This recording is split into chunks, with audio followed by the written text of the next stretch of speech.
सोने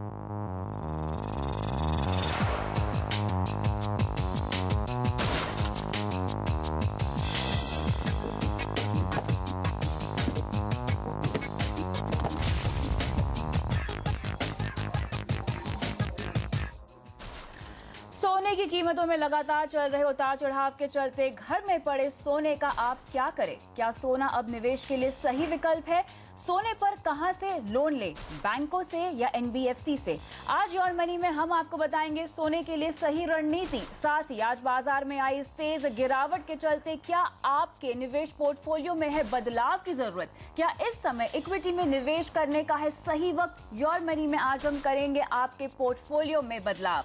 नमस्कार, मैं हूं कविता थपलियाल और आज योर मनी में हमारे मेहमान हैं इंटरनेशनल मनी मैनेजर्स के डिप्टी सीईओ उदय धूत। उदय, आपका स्वागत है।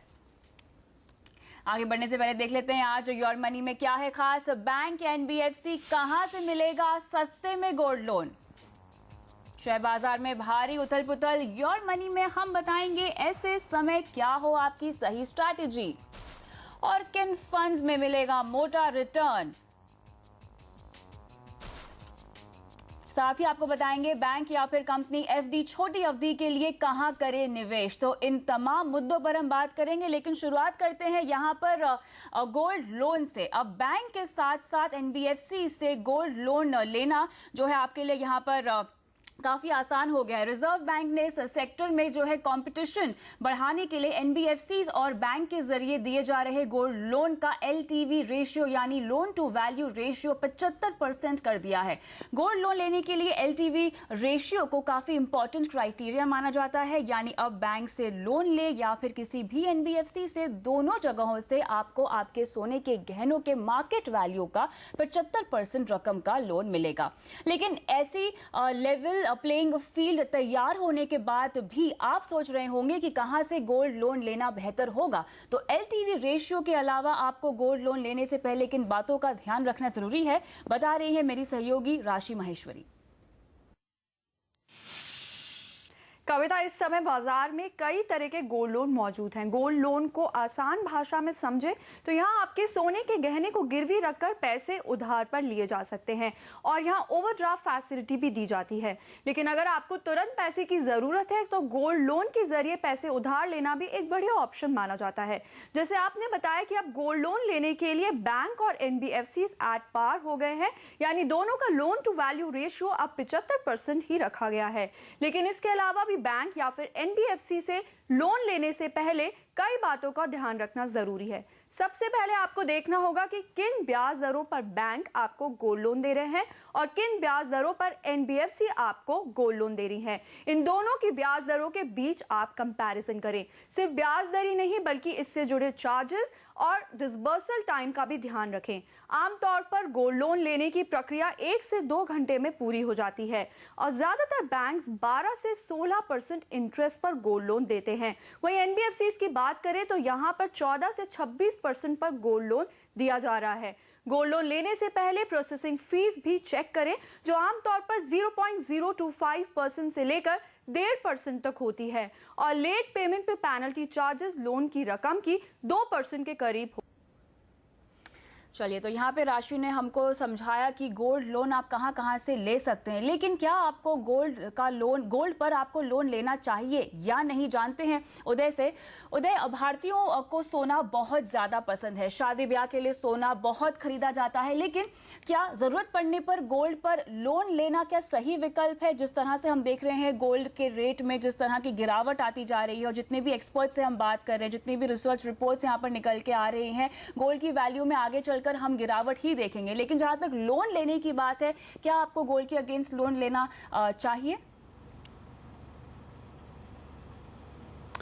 देखिए, दो बातें हैं यहाँ पे। जो आपने पहला एक बात कही कि भारतीयों को गोल्ड बहुत पसंद है, तो एक इमोशनल फैक्टर है जो गोल्ड से हम रिलेट करते हैं। हम जल्दी से अपना सोना किसी को देना नहीं चाहते एक बार खरीदने के बाद में। और दूसरी बात यहाँ पर है कि गोल्ड लोन कौन लेता है। अब देखिए, जो गोल्ड लोन लेने वाले लोग हैं वो शॉर्ट टर्म, क्योंकि गोल्ड लोन बहुत लंबे दौरान के लोन्स नहीं होते हैं। ये मतलब 1 महीने से लेके या 1 दिन या हफ्ते भर से लेके 15 महीने 18 महीने के तक के ही लोन होते हैं। ऐसा नहीं है कि आपको 5 साल 10 साल तक के लोन मिल जाते हैं। तो बहुत शॉर्ट टर्म लोन्स हैं।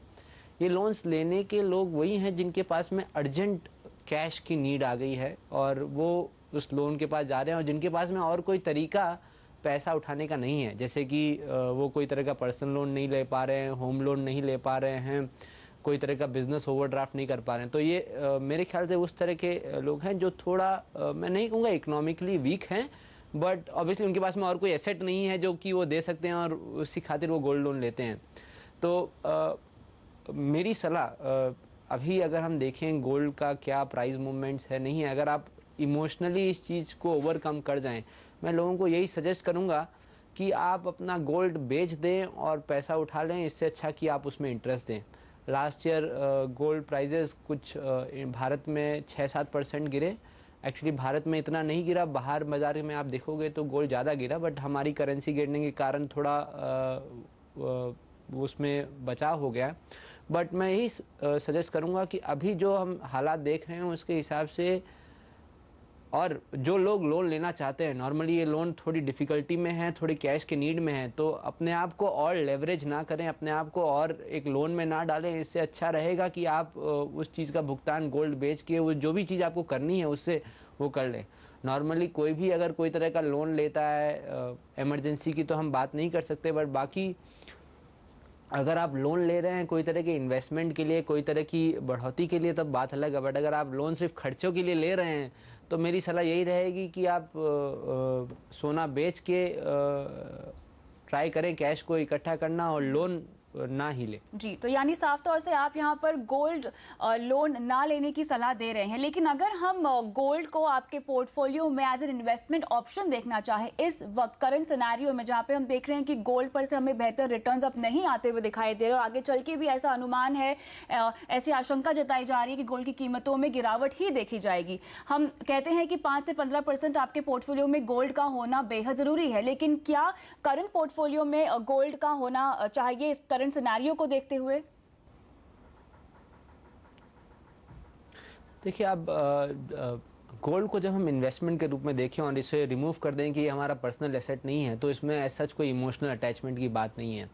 पहले भी हमने देखा है गोल्ड ऐसे समय में काफ़ी अच्छा करता है जब ओवरऑल जो आर्थिक स्थिति है वर्ल्ड की या कंट्री की, उसमें काफ़ी हेर बदल हो रहा है, बहुत ज़्यादा मुश्किलें दिख रही है, तब सोने के भाव जो है वो मतलब थोड़ा उसमें रहता है। तो एक तरह का ये हम नॉर्मली कहते हैं हेज है, एक तरह का प्रोटेक्शन है जो आपके पैसों को मतलब थोड़ी एक प्रोटेक्शन देता है। और टू दैट एक्सटेंट अगर आप सोचो तो 5 से 10% तक के आपके पोर्टफोलियो का ये हमेशा रहना चाहिए। आज ये हो या ना हो, ऐसा है कि कोई भी ऐसे इवेंट को पकड़ना कि भाई ये फाइनेंशियल क्राइसिस कब होगी या ये बबल कब फूटेगा, ये एनालाइज करना और ये बताना किसी के भी नहीं, मतलब कोई भी ये सही तरीके से कंसिस्टेंटली आपको बता नहीं सकता कि हाँ एक बबल फॉर्म हो रहा है और ये बबल फूटेगा तो आप गोल्ड में एक्सपोजर ले लीजिए, या फिर यहाँ पे कोई तरह का वार होने वाला है तो आप गोल्ड में एक्सपोजर ले लीजिए। तो ये तो ऐसी घटनाएं हैं, ऐसी सिचुएशंस हैं जो आप जिसको प्रेडिक्ट नहीं कर सकते। उस कारण से हम कहते हैं कि 5 से 10% एक तरह का इंश्योरेंस है, ये आप अपने पोर्टफोलियो के बना रखें कि भैया हमने इतना पैसा गोल्ड में डाल दिया।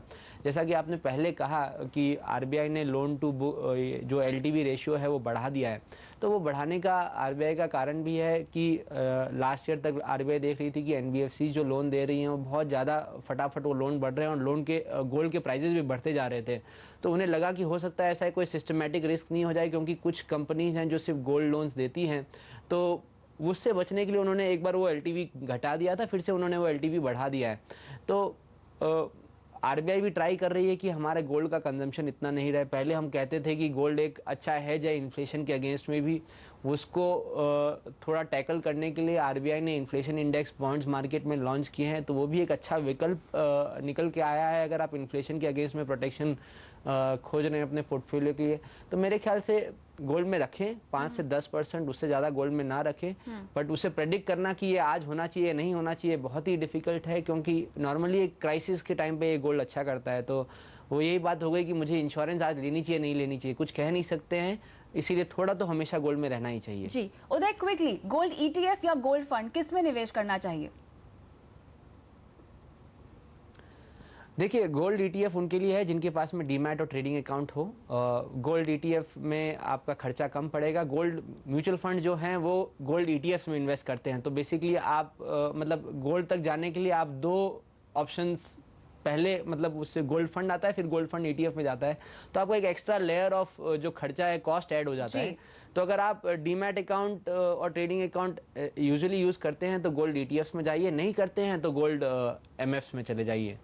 चलिए, तो यहाँ पर योर मनी का टेक है कि अगर आपको अपने पोर्टफोलियो में गोल्ड शामिल करना है तो आप कर सकते हैं, लेकिन ध्यान दीजिएगा 5 से 10% से ज्यादा का एक्सपोजर ना हो आपके पोर्टफोलियो में सोने का। और जहां तक गोल्ड लोन की बात है तो योर मनी आपको सलाह दे रहा है कि आपको सोने पर लोन नहीं लेना चाहिए अनलेस एंड अनटिल कोई बहुत ही ज्यादा जरूरी काम आ गया हो या ऐसी कोई सर्कमस्टांसेस हो जहां पे आपको लोन लेना ही पड़े, वरना आप चाहें तो अपने सोने को जो है बेच सकते हैं। क्या बातें आपको ध्यान में रखनी चाहिए गोल्ड लोन लेते वक्त? सबसे पहले तो आपको यहां पर देखना चाहिए कि ये लोन जब भी ले तब पूरा पैसा देने की क्षमता आप में होनी चाहिए, तभी ही आपको ये लोन लेना चाहिए। NBFC और बैंक की ब्याज दरों की तुलना करें, कंपैरिजन करके ही जो आपकी पॉकेट को सूट करता है उतना ही लोन लीजिएगा।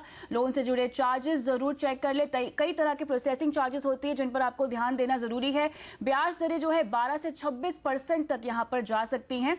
साथ ही पासपोर्ट, वोटर्स ID या ड्राइविंग लाइसेंस की जरूरत पड़ती है। ये दस्तावेज, ये कागजात आपको दिखाने पड़ेंगे, तभी जाके आप ये लोन ले सकते हैं। तो चलिए, फिलहाल योर मनी में हमने बात की है यहाँ गोल्ड लोन की, लेकिन फिलहाल वक्त है ब्रेक का। ब्रेक के बाद आपको बताएंगे बाजार के इस उतार चढ़ाव के बीच कैसे करें पोर्टफोलियो में बदलाव, कहाँ निवेश से बचे और किन फंड से होगी मोटी कमाई, ये सब कुछ आपको बताएंगे इस ब्रेक के बाद।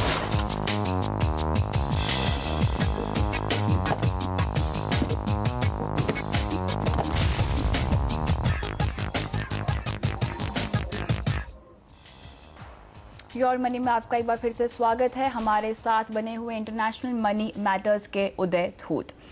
शेयर बाजार में उतार चढ़ाव का सिलसिला जारी है और आज तो सेंसेक्स में 400 पॉइंट तक की तेज गिरावट देखने को मिली। ऐसे में एक निवेशक के लिए सबसे जरूरी है कि हालात के मुताबिक अपने पोर्टफोलियो में बदलाव करना, सही एसेट एलोकेशन फॉलो करना, बाजार की दिशा को देखकर उन फंड में निवेश करना जो आपको बढ़िया रिटर्न कमा के दे सके। तो बाजार में गिरावट के बावजूद क्या हो आपकी रणनीति, करते हैं इस पर चर्चा। उदय, यहाँ पे हम देख रहे हैं जिस तरह की गिरावट आज हमने बाजार में देखी है, अपने पोर्टफोलियो में अब किस तरह की ओवरऑल स्ट्रैटेजी बनानी चाहिए, किस तरह के बदलाव की जरूरत है? देखिए, नॉर्मली जब कोई भी इन्वेस्टर हमारे पास में आता है, एक फाइनेंशियल प्लान को फॉलो करता है, तो उसमें सबसे ज़्यादा ज़रूरी चीज़ है कि आप एक कंसिस्टेंट और डिसिप्लिन मैनर से अपने एसेट एलोकेशन को फॉलो करें। सबसे ज़्यादा ज़रूरी चीज़ वो है। मार्केट में उतार चढ़ाव हमेशा रहेगा, कभी कोई इन्फॉर्मेशन के कारण, कभी कोई इन्फॉर्मेशन के कारण। अगर देखें लास्ट 8 से 9 महीने में, तो एक टाइम था जब हमारे रुपये की करेंसी स्लाइड के कारण बहुत मार्केट में ये था कि अब क्या होगा पता नहीं था। फिर उसके बाद में वो चीज़ धीरे धीरे सेटल हो गई है। तो अभी अब जो फेड टेपरिंग चल रहा है, जिसकी बात लोग कर रहे हैं कि भैया 10 बिलियन उन्होंने इंक्रीज़ कर दिया है, तो ये एक तरह से नॉन इन्फॉर्मेशन, नहीं कहूँगा कि नॉन इन्फॉर्मेशन है, बट एक बार मार्केट में आ गई है तो वो ऑलरेडी मार्केट में प्राइस्ड इन है। तो इन्वेस्टर से मैं यही कहूँगा कि ज़्यादा डेली जो उतार चढ़ाव है उससे परेशान ना हो। ज़रूरी ये है कि लॉन्ग टर्म ट्रेंड क्या है उसको फॉलो करें, अपने एसेट एलोकेशन से स्ट्रिक्ट रहें और अपने एसेट एलोकेशन के साथ साथ ये देखें कि उनके क्या गोल्स हैं। अगर आपके गोल्स हैं जो शॉर्ट टर्म हैं, जो 1 से 2 साल तक के गोल्स हैं, तो उनमें पैसा इस हिसाब से निवेश करें कि वो fixed income, debt market, FDs, short term funds में इन्वेस्ट हो। अगर आपके पास में लंबी दौरान आपके गोल्स कुछ ऐसे हैं जो कि 3 साल बाद, 5 साल बाद, 10 साल बाद आपको पैसा चाहिए, तो उसमें आप इक्विटी का भी एक्सपोजर लें, साथ में थोड़ा डेट का भी एक्सपोजर लें। तो ज़रूरी है कि आप अपने गोल्स को बहुत क्लियरली फ्रेम आउट करें और उस हिसाब से अपना पोर्टफोलियो बनाएं। तब क्या होगा, आप जो मार्केट को रिएक्ट कर रहे हैं वो आपको और आपके लिए लाभदायक रहेगा और आपको हर चीज़ के लिए रिएक्ट नहीं करना पड़ेगा। बिल्कुल। तो यहाँ पर जैसा कि आपने कहा कि फेड टेपरिंग बाजार में काउंटन हो चुकी है, बाजार काफी हद तक इसको पचा चुका है, तो कोई खास चेंज जो अब हमें लगता है कि अपने पोर्टफोलियो में करने की जरूरत है फेड टेपरिंग को ध्यान में रखते हुए? अब देखिए, ये फेड टेपरिंग जो चीज़ है ये चलती रहेगी। जैसे जैसे यूएस इकोनॉमी इम्प्रूव होगी, हो सकता है कि फेड अपनी टेपरिंग को और इंक्रीज़ कर दे, जो अभी $20 ट्रिलियन कर रहे हैं उसको और इंक्रीज़ कर दें, और धीरे धीरे जो वो लिक्विडिटी मार्केट में डाल रहे थे, क्यूई जिसे हम कहते हैं, क्वांटिटेटिव ईजिंग, वो हो सकता है और कम कर दे। वो तभी होगा जब यूएस इकोनॉमी इम्प्रूव हो रही है। तो इन्वेस्टर्स को ये देखना है कि उनका पोर्टफोलियो एक वेल डाइवर्सिफाइड पोर्टफोलियो होना चाहिए। आज आप कुछ निवेश ऐसे भी फंड्स हैं जिसके थ्रू आप बाहर की देशों में भी निवेश कर सकते हैं, जिन्हें हम इंटरनेशनल फंड्स कहते हैं। तो यूएस के भी फंड्स हैं, एशियन रीजन के भी फंड्स हैं, चाइना का भी फंड है। तो इंस्टेड ऑफ इन्वेस्टिंग, अगर आप सिर्फ इंडिया में ना निवेश करके थोड़ा पैसा अपना बाहर की मार्केट में डालें, ताकि अगर उनकी कंट्री या इकोनॉमी इंप्रूव हो रही है तो उसका भी लाभ आपको आपके पोर्टफोलियो में दिखाई दे। चलिए, तो यहाँ पे इंटरनेशनल फंड्स में निवेश करने की सलाह आप दे रहे हैं, इंटरनेशनल फंड्स को अपने पोर्टफोलियो में आप जोड़ सकते हैं। लेकिन अगर भारतीय बाजारों की बात करूं उदय, तो क्या ये समय है इक्विटी बाजार में भी निवेश करने का, इक्विटी म्यूचुअल फंड्स के जरिए निवेश करने का? देखिए, जैसा कि मैंने कहा, सबसे ज़्यादा ज़रूरी चीज़ ये है, जब भी कोई निवेशक इन्वेस्ट करने की सोचता है, पहले आप अपने गोल्स लिखें कि भैया मुझे क्यों पैसे चाहिए और कब तक पैसे चाहिए। अगर आपका शॉर्ट टर्म होराइज़न है कि भैया मुझे आने वाले 1 साल में कुछ पैसा चाहिए, तो डेफिनेटली मैं उन्हें सजेस्ट करूंगा कि आप इक्विटीज़ में ना निवेश करें और लिक्विड फंड और शॉर्ट टर्म फंड में अपना पैसा रखें। बट अगर आपकी जो इन्वेस्टमेंट होराइज़न है वो 3 साल से ऊपर की है, तब हाँ, ज़रूर इक्विटी में निवेश करें। मेरे ख्याल से एक SIP के द्वारा स्टैगर्ड मैनर में आप इक्विटी में इन्वेस्ट करें। मैं निवेशकों से ये भी सजेस्ट करूंगा कि आप टाइमिंग में इतना ध्यान ना दें, क्योंकि ये जो टाइमिंग जो चीज़ है ये मतलब बहुत स्किल्ड इन्वेस्टर्स भी नहीं कर पाते हैं, क्योंकि किसी को पता नहीं क्या हो सकता है। हमने अभी कुछ दिन पहले कुछ डेटा देखी थी जहाँ पे ऐसा था कि अगर लास्ट 10 सालों में जो मार्केट के बेस्ट 15 दिन या 20 दिन अगर आपने मिस कर दिए हैं, तो आपके जो ओवरऑल रिटर्न्स हैं वो 5 से 10% पर एनम कम हो जाते हैं। तो उस डेटा का यही कहना यही था कि समय या टाइमिंग करने की कोशिश ना करें।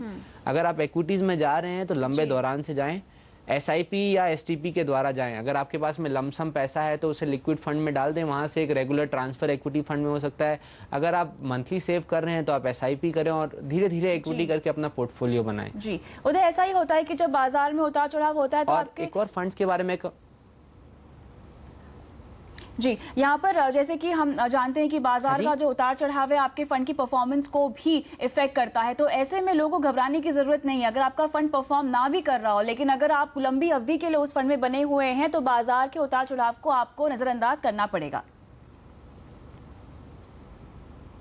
हाँ, मतलब सही कहा आपने। मतलब 2 चीजें हैं यहाँ पर, एक हुआ फंड का परफॉर्मेंस, एक हुआ बाजार में उतार चढ़ाव। नॉर्मली आप फंड में तभी इन्वेस्ट करोगे कि जो कि बाजार को आउट परफॉर्म कर सकते हैं। आउट परफॉर्मेंस का मतलब ये नहीं हुआ कि अगर मार्केट 10% डाउन है तो आपका फंड प्लस 10% रहेगा। बट अगर मार्केट 10% डाउन है और आपका फंड 7% या 8% ही गिरा है, तो उन्होंने मार्केट को आउट परफॉर्म किया है। तो जब तक आपका फंड एक कंसिस्टेंटली परफॉर्मिंग फंड है, आपको उससे चेंज करने की जरूरत नहीं है। जरूरी है कि आप अपने एसेट एलोकेशन के साथ में बने रहें। अगर आपने स्टार्ट किया अपना पोर्टफोलियो 60% इक्विटी के साथ में और 40% डेट के साथ में, तो अगर बाजार गिर जाता है, इक्विटी मार्केट्स गिर जाते हैं और आपका इक्विटी एलोकेशन जो है 50% तक आ जाता है, तो जरूरी है कि आप उस समय मार्केट को वापस समझें और अपने एडवाइजर से बात करके अपने इक्विटी एलोकेशन को वापस 60% पे लाएं। जी, तो यानी यहाँ पे बहुत ज़रूरी है कि आप अपने पोर्टफोलियो को बिल्कुल ध्यान से ट्रैक करें। बाजार में आ रही उतार चढ़ाव पर ज़्यादा परेशान ना हो। अगर आपका फंड परफॉर्म कर रहा है तो बहुत अच्छी बात है। अपने फंड की परफॉर्मेंस यहाँ पे आपको ट्रैक करने की ज़रूरत है। और जैसा कि यहाँ पर उदय ने भी बताया, अगर आप अंतर्राष्ट्रीय बाजार में जो तेज़ी आने वाले वक्त में हम देखेंगे उसका फ़ायदा उठाना चाहते हैं, तो इंटरनेशनल फंड्स को अपने पोर्टफोलियो में आप शामिल कर सकते हैं। लेकिन वो तभी कीजिएगा जब आपको भारतीय बाजार का अच्छा खासा अनुभव हो। फिलहाल योर मनी में वक्त है एक ब्रेक का, और ब्रेक के बाद जानेंगे बैंक या फिर कंपनी कहां से ले फिक्स्ड डिपॉजिट स्कीम। बने रहिए हमारे साथ।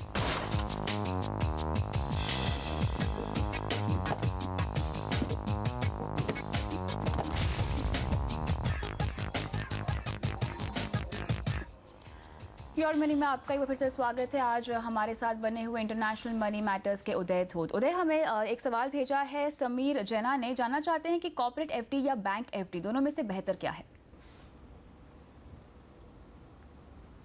देखिए ऐसा है कि नॉर्मली आप देखोगे कॉर्पोरेट एफडीज़ में आपको जो रेट्स मिलती है इंटरेस्ट रेट्स वो बैंक एफडी से ज़्यादा होती है। ऑब्वियसली कॉर्पोरेट एफडीज़ हर तरह की होंगी, आपको कॉर्पोरेट एफडी की रेटिंग देखनी पड़ेगी। ट्रिपल ए रेटेड भी हो सकती है, डबल ए रेटेड भी हो सकती है, सिंगल ए रेटेड भी हो सकती है। बट हमने देखा है कि अगर आप कुछ अच्छे कॉर्पोरेट एफडीज़ देखें, जैसे कि HDFC लिमिटेड हुई, M&M फाइनेंशियल हुई, जो ट्रिपल ए रेटेड है, उनमें अगर आपको अच्छा ब्याज मिल रहा है बैंक से रिलेटेड, तो मेरे ख्याल से इन्वेस्टर्स को यही कहूँगा कि वो कॉर्पोरेट एफडी में निवेश करें। एक चीज़ खाली यहाँ पे कहना चाहूँगा, जो भी निवेशक अगर वो इंटरेस्ट इनकम देख रहे हैं तो नॉर्मली अगर आप टैक्सेशन स्लैब में नहीं है तब आपके लिए अच्छा है। बट अगर आपको टैक्स लग रहा है 30% तक, तब मेरे ख्याल से आपके लिए डेट फंड्स बेटर रहेंगे। बट अगर आप कंपैरेटिवली आपको टैक्स नहीं लग रहा है तो कॉर्पोरेट एफडीज आपके लिए बेटर रह सकते हैं। बिल्कुल, लेकिन यहाँ पे सेफ्टी के लिहाज से आपको लगता है कि कॉर्पोरेट एफडीज बेटर हैं या बैंक एफडी में ही आपके पैसे सुरक्षित रहेंगे? जैसा कि मैंने कहा, मतलब आपको बहुत ही रिस्की वाले कॉर्पोरेट एफडीज देखने की ज़रूरत नहीं है। मतलब हर तरह की कंपनी पैसा उठाती है, आप देखिए जो अच्छी रेटिंग वाले हैं, और अगर उसमें कंपैरेटिवली आपको बेटर रेट मिल रही है तो उसमें क्या कोई मेरे ख्याल से नुकसान नहीं है। जैसे मैंने कहा M&M फाइनेंशियल हुआ, HDFC लिमिटेड हुआ, ये triple A rated corporate FDs हैं। डबल ए प्लस भी देखें जो कि सिर्फ एक नॉच नीचे है ट्रिपल ए से, श्रीराम ट्रांसपोर्ट हुआ और श्रीराम की आदर, तो वो डबल ए प्लस रेटेड है। तो मेरे ख्याल से उसमें छोटे टाइम के लिए पैसा देना कोई बिल्कुल, यानी अगर आप रिस्क उठा सकते हैं तो यहाँ पे आप कॉर्पोरेट एफडी में पैसा निवेश कर सकते हैं, लेकिन कंपनी की रेटिंग्स पर जरूर एक बार आप ध्यान दे दीजिएगा। बहुत बहुत शुक्रिया उदय, आज समय निकालकर शो पर आने के लिए। और योर मनी में आज के लिए इतना ही, लेकिन आप बने रहिए CNBC आवाज़ के साथ। नमस्कार।